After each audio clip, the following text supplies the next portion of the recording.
He walked in with an offer. They laughed. That laugh cost them everything. One idea, one stamp, one empire. This is how the streaming era was born. From a $40 late fee to $200 billion, Reed Hastings grew up competitive, analytical, restless. He studied math at Bowdoin, then joined the Marines. He earned a Stanford computer science degree. First company sold, millions in his pocket, still hungry. Then came a $40 late fee for Apollo 13. He was furious and brilliant enough to do something. Mark Randolph had hundreds of startup ideas. Personalized surfboards, custom dog food, all rejected. Then came the DVD.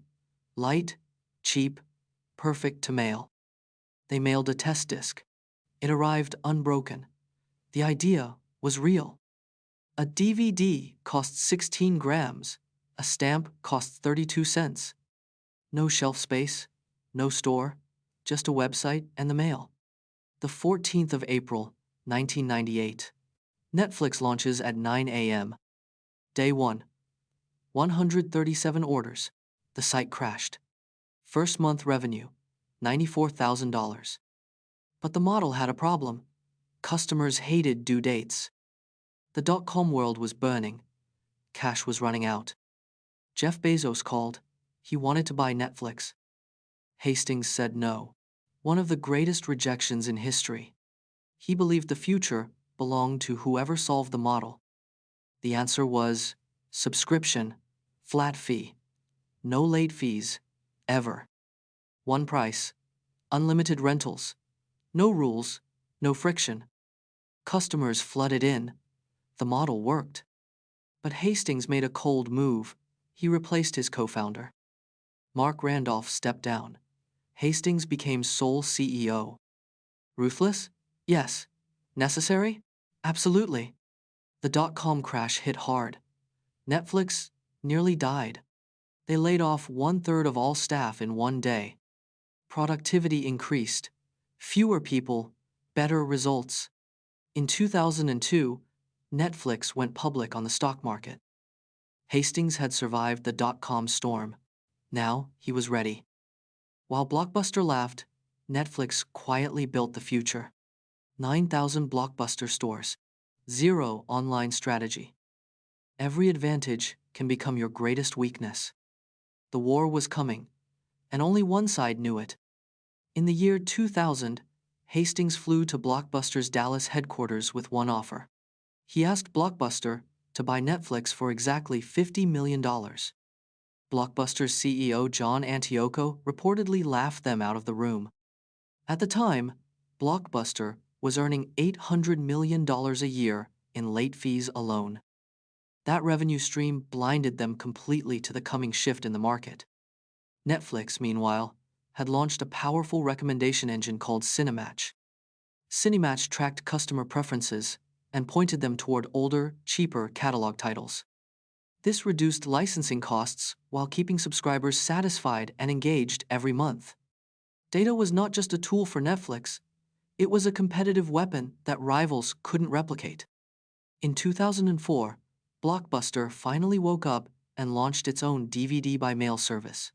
4 years late, Netflix already had millions of loyal, locked-in subscribers. Blockbuster tried eliminating late fees to compete and lost $400 million in revenue instantly. Their own investors revolted. They put the fees back. The damage was done. Blockbuster was caught in its own trap, unable to change without destroying itself first. Hastings watched and planned his next move with precision and patience. He studied internet bandwidth trends obsessively throughout 2005 and 2006. The question was simple. When would internet speeds make streaming viable for average households? By 2007, broadband penetration in American homes had reached a critical tipping point. Netflix launched streaming in 2007 as a free bonus to existing DVD subscribers. It wasn't the main product yet. It was a Trojan horse quietly changing habits. Subscribers began watching online more and ordering fewer DVDs by mail each month. Hastings recognized the signal clearly. The future had arrived ahead of schedule. In 2007, Netflix also offered a $1 million prize for a better recommendation algorithm. Thousands of data scientists worldwide competed to improve Netflix's recommendation engine accuracy. The winning team improved accuracy by 10%, a seismic shift in user retention. Netflix's culture set it apart from every other Silicon Valley company of its era. Hastings wrote a now famous 1-2-5 slide culture deck that became required reading in business schools. The core principle: only hire people you would fight hard to keep. Adequate performers received generous severance packages and were shown the door respectfully. Netflix had no vacation policy and no expense policy, just total trust in exceptional people. Radical candor was mandatory at Netflix. Honest feedback flowed in every direction, including upward. This culture created an environment where the best ideas won, not the loudest voices. By 2010, Blockbuster filed for bankruptcy. The result nobody who watched closely could be surprised by. At its peak, Blockbuster had over 9,000 retail stores and 60,000 employees. Every store became a liability when the product moved from physical to digital distribution. Hastings sent a kitchen sink to Blockbuster's CEO, a message that the fight was over. But victory over Blockbuster was just the beginning of a far greater strategic challenge. Hollywood studios were watching Netflix's growth with envy and with fear for their own futures. Studios began demanding more money for their content licenses as Netflix's power and reach expanded. Hastings faced an existential choice: keep paying or start creating original content himself. In 2011, Netflix made a catastrophic miscalculation that nearly destroyed everything they had built. They split streaming and DVD into two separate services with a combined 60% price increase. They called the DVD service Qwikster. Subscribers hated the name instantly. The idea of managing two separate logins for two different websites infuriated loyal customers. Netflix lost 1 million subscribers in weeks. Stock price fell sharply in the same period. Hastings quickly reversed the Qwikster decision and issued a public apology to subscribers.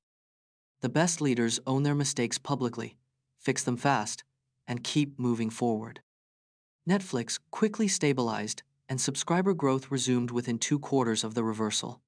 But the crisis had reinforced the urgency of moving to a fully streaming-first model. Netflix began pursuing original content with enormous financial ambition and strategic clarity. In 2013, House of Cards debuted Netflix's first major original series, all 13 episodes at once. Releasing an entire season at once was revolutionary. It invented the era of binge-watching. Netflix had used its own data to predict precisely what audiences wanted before filming a single frame. They knew viewers loved David Fincher's work, political dramas, and Kevin Spacey's performances. The result was a $100 million bet that paid off in Emmy nominations and subscriber growth. Netflix became the first streaming service ever nominated for a Primetime Emmy Award. Hollywood was shaken. The gatekeepers of entertainment had been bypassed entirely. Netflix expanded internationally throughout 2014 and 2015, entering dozens of new global markets. By 2016, Netflix was available in over 130 countries around the world. International expansion brought cultural diversity to the content library and unlocked new subscriber pools. Squid Game from South Korea became one of Netflix's most-watched series ever, proving the global thesis. Netflix's content spending grew from billions to $17 billion annually by 2021. Disney, Warner Media, and Apple all launched their own streaming platforms to challenge Netflix directly. Major studios pulled their content from Netflix to fuel their own competing services. This forced Netflix to accelerate original production spending at an even more aggressive rate. Netflix won multiple Academy Awards, cementing its legitimacy as a major Hollywood studio. The Irishman, Roma, and many Netflix originals competed against traditional Hollywood at the highest levels. Netflix's market capitalization reached over $200 billion at its peak valuation. At its peak, Netflix had over 230 million paid subscribers across the globe. From a single male DVD in 1998 to the world's most powerful entertainment company in 2 decades. But in early 2022, for the first time in a decade, Netflix reported a loss of subscribers. The Russia-Ukraine conflict resulted in 700,000 subscription cancellations overnight. Password sharing had diluted Netflix's paying subscriber base by an estimated 100 million accounts. Netflix's stock fell sharply, losing over $50 billion in market capitalization within days. Wall Street had grown impatient. Growth at any cost was no longer an acceptable strategy. Netflix introduced an ad-supported subscription tier at $5.99 per month as a new strategy. The move contradicted Netflix's founding identity as a no-ads, pure subscription entertainment service. Netflix also cracked down aggressively on password sharing, requiring users to pay for extra members. Surprisingly, the crackdown on password sharing drove a major surge in new paying subscribers globally. Netflix was once again proving its ability to adapt and reinvent under the most intense competitive pressure. The greatest threat Netflix faces today is not any single streaming competitor on the market. Netflix's real competition for human attention is TikTok, YouTube, and even video games like Fortnite.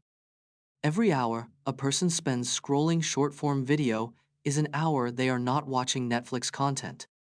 Hastings understood that sustaining attention in a fragmented world requires constant and bold reinvention. In 2023, Reed Hastings stepped down as co-CEO, transitioning to executive chairman of the company. His departure marked the end of an era that had permanently transformed the entertainment industry forever. Hastings built something no one had built before, a company that cannibalized its own success to survive. From DVD rentals to streaming to original content, each pivot required letting go of past success to reach the next. The lesson every entrepreneur must internalize: your greatest threat is your own past success becoming a comfort zone. Netflix taught the world that content ownership beats content licensing in every long-term strategic scenario. Data analytics gave Netflix a competitive edge that no traditional studio had ever possessed before in history. They knew what viewers wanted to watch before the viewers themselves even consciously realized it. This predictive power transformed Netflix from a distributor into the world's most sophisticated content curator. The subscription model that Hastings pioneered in 1999 became the dominant business model of the digital economy. Spotify, Apple Music, Microsoft, and dozens of companies adopted the subscription playbook Netflix had written. Reed Hastings didn't just build a company, he rewrote the rules of how entertainment is distributed globally. His decisions forced every major media company on Earth to reinvent their strategy from the ground up. The company culture he designed became a model studied by business leaders and academics worldwide. The Netflix talent density principle proved that fewer brilliant people outperform larger teams of average ones consistently. Freedom and responsibility, not rules and control, create the highest performing organizations in the world. Hastings proved that being willing to disrupt your own business model is the ultimate strategic advantage in any era. The Blockbuster story is not a story about a company that failed. It is a story about a company that refused to change. In business, the most dangerous moment is when success creates the illusion that the current model will last forever. Netflix's early international expansion created a moat no domestic rival could effectively cross or replicate. The decision to invest in Korean, Spanish, and Brazilian content before it was fashionable proved visionary and irreplaceable. Squid Game proved that a story told in Korean with English subtitles could captivate 111 million households. Great stories transcend every language barrier when the distribution platform is global and the content is excellent. Reed Hastings built a company that is simultaneously a technology firm, a studio, and a global media brand. That unique three-part identity is what makes Netflix nearly impossible for any single competitor to fully replicate. The real empire Reed Hastings built was not measured in subscriber counts or revenue, but in cultural impact across the world. He changed how 2 billion people on Earth spend their evenings, weekends, and holidays forever. The stories Netflix told shaped political conversations, inspired movements, and launched entirely new careers worldwide. Hastings demonstrated that technology companies and creative companies are no longer separate categories. The companies that will dominate the next decade will be those bold enough to live at that intersection every single day. The 5 lessons from the Netflix